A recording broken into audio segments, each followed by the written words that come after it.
नमस्ते, मैं डॉक्टर सचिन चक्रवर्ती एक पेट और लिवर एक्सपर्ट हूँ और एक एडवांस्ड एंडोस्कोपिस्ट हूँ।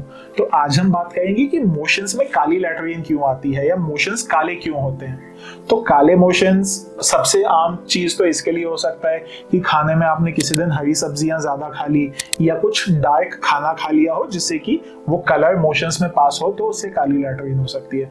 बट ये जो चीज है ये आपको एक बार होगी, अगले दिन नहीं होगी या एक बार होके बंद हो जाएगी।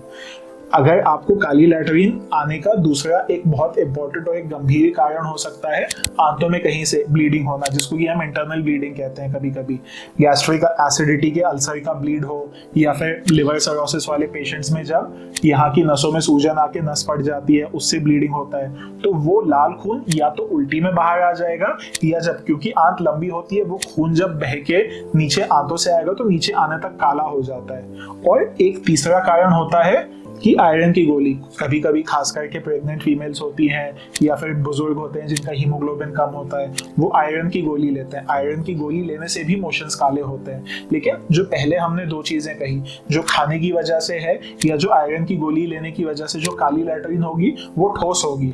अगर लैट्रिन पतली है और काली है, उसकी बिल्कुल जांच होनी चाहिए। उसका ब्लीडिंग की वजह से या इंटरनल ब्लीडिंग की वजह से होने के चांसेस काफी ज्यादा होते हैं। तो जब भी काली लैट्रिन हो, एक लैट्रिन की सादी सी जांच हम करके देख सकते हैं कि उसमें ब्लड है या नहीं।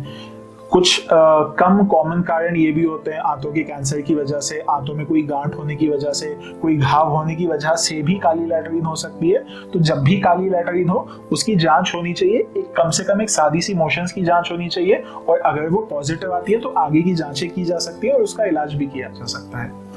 Thank you.